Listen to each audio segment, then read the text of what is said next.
So, good afternoon everyone. Today we will discuss about hearing impairment. So, hearing impairment is also known as hearing loss.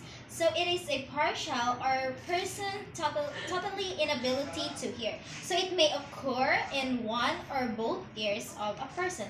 So, the hearing impairment is identified in two parts. So, it is a congenital hearing loss, and the second one is acquired hearing loss. So first, we will discuss about congenital hearing loss.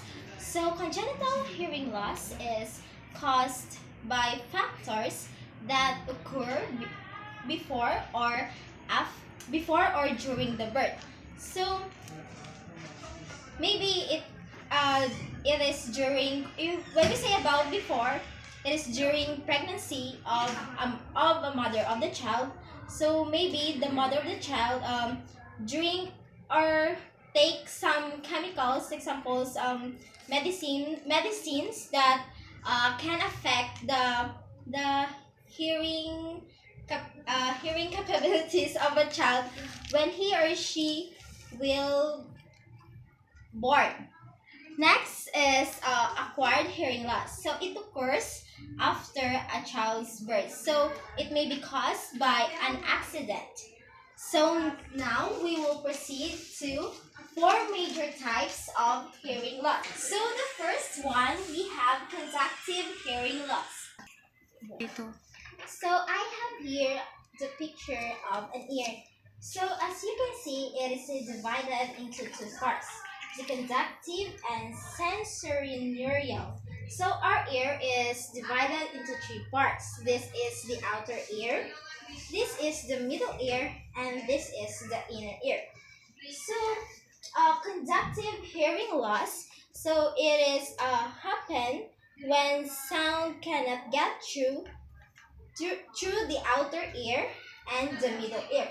So the causes of conductive hearing loss, first we have ear infection, or also known as otitis media. So when we say about otitis, it is infection, and media, it is in the middle. So the second one, there's a hole in your eardrum. The next one is earwax stuck in your ear canal. So it can happen when you clean your ear during using earwax.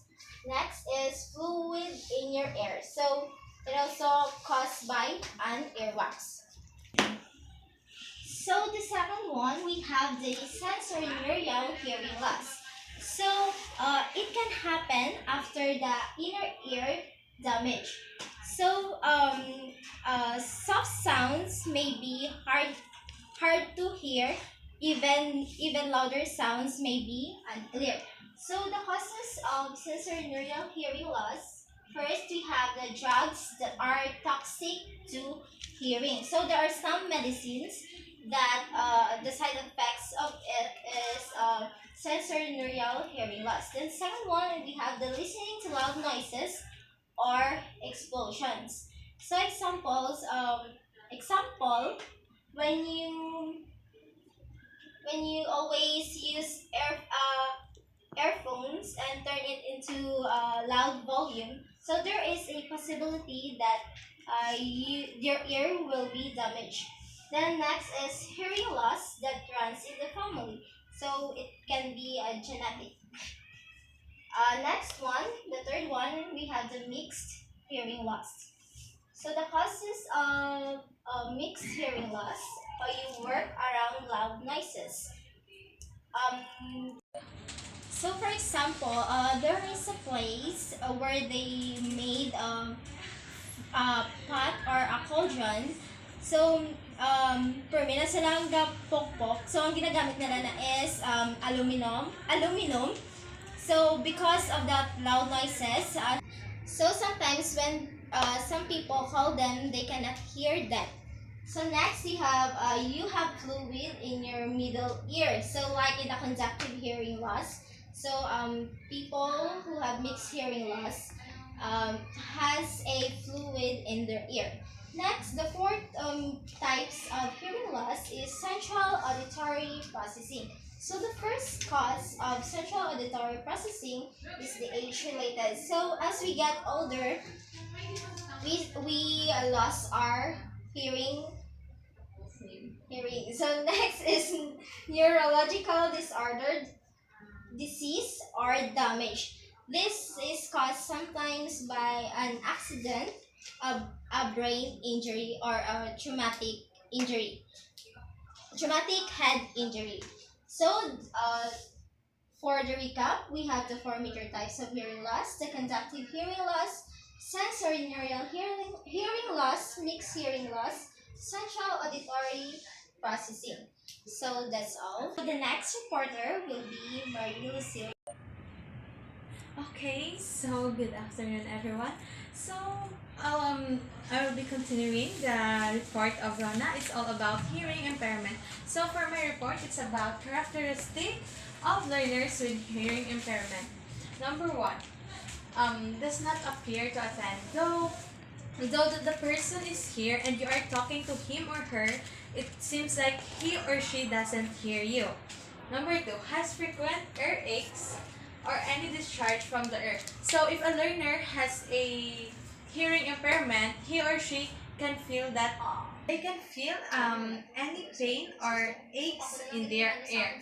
And number three, makes speech sounds poorly. So if someone or a learner has an hearing impairment, he or she can make speech sounds poorly because he or she himself or herself doesn't know if she is talking loud or not. And number four, often misinterprets verbal requests. So in this statement, it says that when a person has a hearing impairment, he or she might misinterpret the verbal request because as what the statement says that he or she has an hearing impairment, so he or she can't hear what the person or what the request of the person is. And number five, does not respond to direct attempts at communication. Number six, appears to attend a speaker when facing a speaker. Number seven, frequently request repetition. So if a learner has a hearing impairment, he or she wants to repeat what that person is saying. So he or she wants to repeat and repeat and repeat until he or she got it. And number eight, sets the volume on electronic equipment to levels that are unreasonably loud. And so as what this statement says that if a person has an ear impairment, he or she will set the electronic volume to the levels that unreasonably sound, to the point that that sound is very loud, but that person didn't know if that sound is loud or not. It's because he or she has an hearing impairment. Now we will proceed to the placement program for learners with hearing impairment. So it doesn't mean that if that person has a hearing impairment, he or she doesn't need to go to school or what. But they have also a program for hearing impairment. And the number one program is the full-time placement in a regular classroom. So when you say full-time, he or she with a hearing impairment is also going to school like a typical students or a typical learners, 8 hours inside the class. He or she study with the same lesson with the typical learner. And the part B is the part-time placement in a regular classroom and a part-time placement in a special education classroom. It was like half. It's because part-time in a regular classroom. For example, if a typical learner is studying for 8 hours, this part-time, a learner with an hearing impairment goes to the room with the typical classmates for 4 hours, and part-time placement in a special education for 4 hours to cater what he or she really needs, and to cater her needs. And the third thing, special class placement in a regular classroom. Though it is a regular classroom, but it doesn't mean that he or she with a hearing impairment with a regular classes, but he or she is having a special class to, or you are mainstreaming him or her to a typical learners. and that are they separate the school placement. That learner is being separated from a typical learners, so that his or her needs will be catered. And lastly, separate residential school placement. That learner with a hearing impairment is being separated totally. He or she is not in a room with a typical learners or with hers or her typical classmate, but he or she is being separated and have his or her own learning with his or her classmate that have the same disabilities with him or her. That's all. Thank you. So the next reporter will be Irma May Alakar. So, good morning everyone. I am going to discuss about the hearing impairment. So, first, we are going to talk about Louis K. Stallman and Daphner, 1991. So, contended that teachers should utilize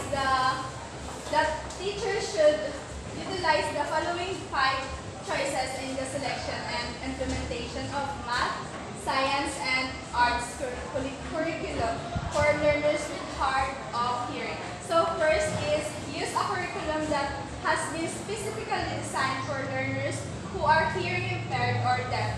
So as a future teacher, if we are going to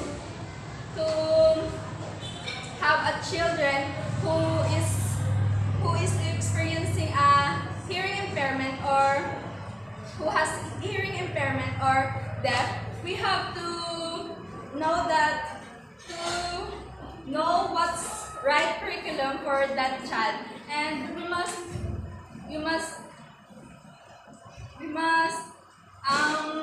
be sensitive if they can reach that curriculum and if they understand the lessons. So next is that use the general education curriculum, attempting to meet the same standards as for other learners by allowing for special services and special teaching methods. So if they have already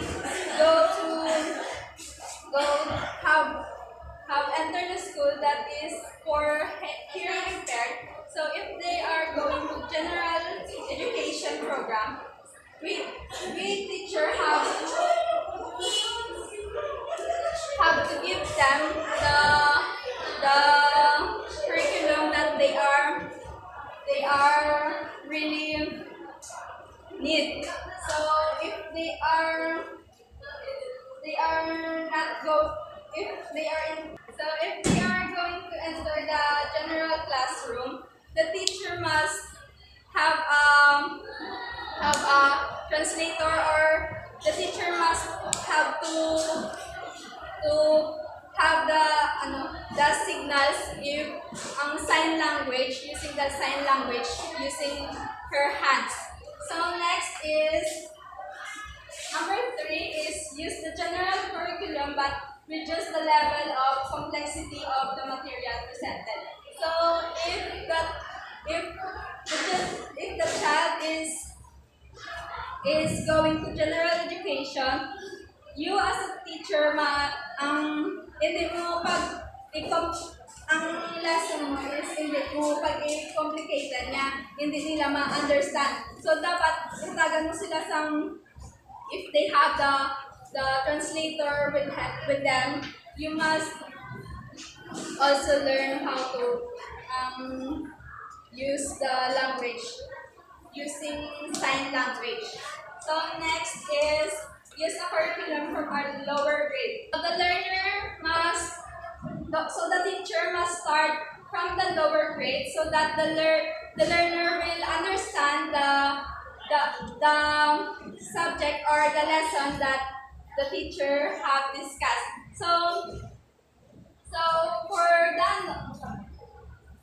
For this, dapat ang learner step by step ang iya nga pag-learn, hindi nga pagkasulod niya sa klase malumpatin sa amo nga lesson or sa amo nga subject. So next is last, use curricula that have been developed for learners with other exceptionalities. So, we as a teacher, if we have, if we are, if we are having that situation, we must use the curricula that is used for some that is used for some exceptionalities.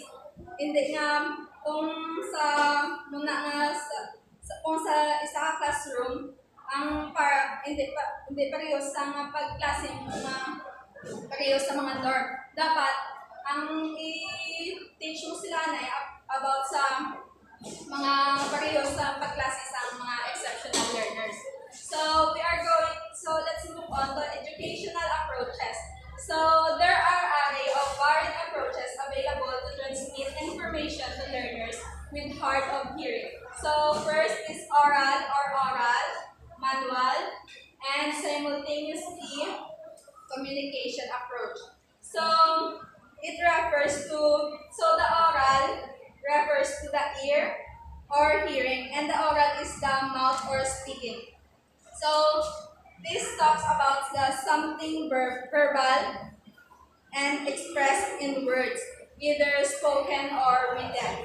So next is the auditory or verbal learning. So it is for teaching deaf children to listen and speak using the residual hearing. So may ginagamit sila nga daw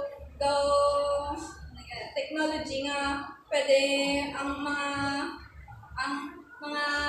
hindi pala ka batikit yawa nga para kung suksukon nila makabati na sila. So this one is emphasizes speech and listening. So next is cued speech. So cued speech, it is a method of communication in which the mouth movements of speech are combined with a system of hand movements to facilitate understanding and used by people who are deaf or hard in hearing. So this one is magamit sila nga istoryahan na is daw may laban sa kamot nga pag sign language kag laban man sa paghambal. So next is sign language. It's pareho lang siya sa cued speech pero it is a visual manual modality to convey meaning. Sign language are expressed through manual articulation and ambition with manual elements. So sign language are full-fledged natural languages with their own grammar and lexicon. So ang ilang letter A is ang nisa. Kag amo na ang gamit nila nga magistorya na ito ka sign language na kamot kit ang ginagamit nila. So next is finger spelling. Similar lang siya sa sign language kag cued speech. So sa finger spelling, first yun siguro is the representation of the letters of a writing system using only hands. So kung magtudlo ka sa mga hearing impaired, ang teachers nag-use some finger spelling para maka-learn man ang students sa teachers. So next is total communication.